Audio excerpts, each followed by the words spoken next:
Hey everyone, ever had a boss who thinks your lunch break is just a suggestion? Well, buckle up because today's story is about one employee who turned workplace boundary pushing into the most deliciously petty revenge you've ever seen.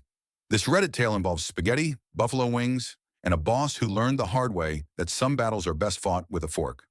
Trust me, you're going to love how this Hunger Games situation plays out. The morning coffee had barely settled in my stomach when I noticed it.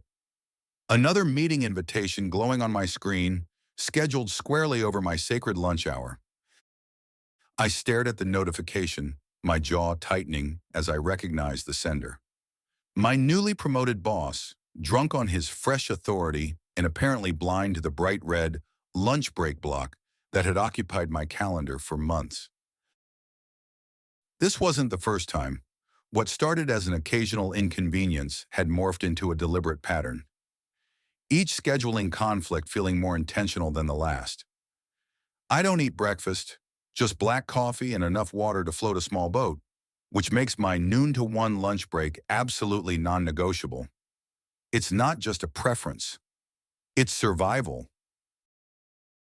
The first few times I'd swallowed my irritation along with my hastily grabbed granola bar, telling myself it was probably urgent. Important client calls don't wait for lunch breaks, right? But as the weeks passed and my block calendar continued to be trampled like yesterday's newspaper, the urgent meetings revealed themselves to be routine check-ins that could have happened literally any other hour of the day. Finally, I gathered enough courage to push back. I knocked on his office door, my rehearsed speech ready to deploy with professional politeness. "Hey, I noticed you've been scheduling meetings during my lunch break," I said, my voice steady despite the flutter in my chest. "I have that time blocked on my calendar because I really need that break to eat." He looked up from his computer with the expression of someone who'd just been told the sky was green. For a moment, I thought he might apologize, maybe even acknowledge the obvious scheduling conflict. Instead, he leaned back in his chair with the confidence of someone who'd never missed a meal in his life.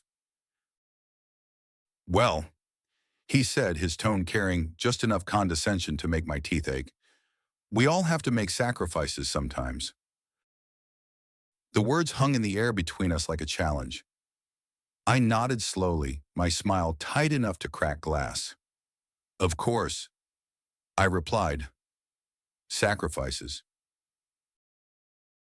As I walked back to my desk, those words echoed in my head.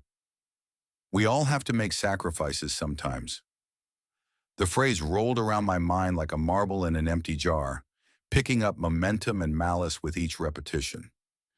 If he wanted to play this game, I was more than ready to ante up. The next meeting arrived 3 days later, another lunch hour ambush disguised as a quick sync.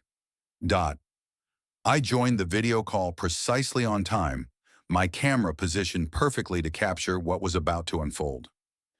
As my colleagues filtered in with their usual pleasantries, I calmly lifted a heaping forkful of spaghetti and meatballs into frame. The sauce was perfectly tangy, the meatballs seasoned to perfection, and the slurping sound that echoed through my unmuted microphone was absolutely glorious. I chewed thoughtfully while nodding along to budget discussions, occasionally offering a thumbs-up mid-bite when someone made a particularly good point. The silence that followed each enthusiastic slurp was worth its weight in marinara sauce. My boss's face cycled through several shades of bewilderment, but he pressed on with the meeting agenda as if nothing unusual was happening. I admired his commitment to pretense while twirling another forkful of pasta. A few days later, when another lunch meeting materialized on my calendar, I came prepared with sticky buffalo wings, the kind that require full finger commitment and produce the most satisfying crunch when you bite through the crispy coating. Each wing demanded my complete attention, and I gave it gladly, licking my fingers clean between discussions of quarterly projections. The following week brought pizza, a glorious, cheese-laden slice that stretched magnificently as I pulled it away from my mouth. The strings of mozzarella caught the light beautifully on camera, and the satisfied that escaped my lips during the revenue review was completely involuntary. Finally, after weeks of this delicious rebellion, my boss's patience reached its breaking point. His voice carried a note of desperation when he asked, "Do you really have to eat during the meeting?" I paused mid-chew, setting down my current slice with theatrical precision. Looking directly into the camera with the serene expression of someone who'd found inner peace through carbohydrates, I smiled and delivered his own words back to him. We all have to make sacrifices sometimes. The beauty of that moment was in its simplicity. No raised voices, no dramatic confrontations, just the gentle reminder that sacrifices, like lunches, could be shared experiences. This week had been blissfully different. 5 full days had passed without a single meeting encroaching on my lunch hour. My calendar remained respected, my stomach remained fed, and my boss remained notably silent about scheduling conflicts. It seemed that somewhere between the spaghetti and the pizza, a mutual understanding had been reached. I'd learned something valuable through this delicious act of defiance. Sometimes the most effective communication happens without words.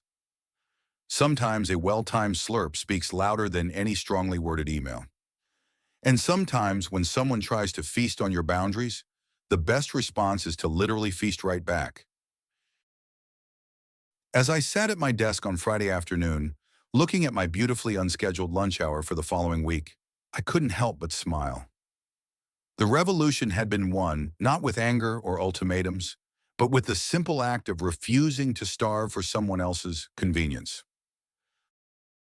My lunch break was sacred again, and I had the satisfaction of knowing that respect had been restored one delicious, defiant bite at a time. Sometimes the best workplace battles are fought not in conference rooms or email chains, but at the intersection of personal boundaries and perfectly seasoned marinara sauce. The lesson was clear. When someone tries to take what's rightfully yours, sometimes the most powerful response is to savor it even more openly than before. That's all for today's story. Honestly, this employee handled it like a master of malicious compliance. I'm giving this a solid 2 out of 10 Slytherins. Just enough mischief to make Hermione giggle while she takes notes. The boss learned that when you mess with someone's sacred lunch hour, you might just get a front row seat to their dining experience. So definitely not the jerk here. What do you think? Was this genius level petty, or should they have handled it differently? Drop your verdict in the comments below. Hope you enjoyed the ride. If you did, give this video a thumbs up and hit that subscribe button to help me reach my first 1,000 subscribers. It really means a lot. And hey, if you're still craving more drama, mystery, or chaos, check out the next story right here on the screen. See you in the next one.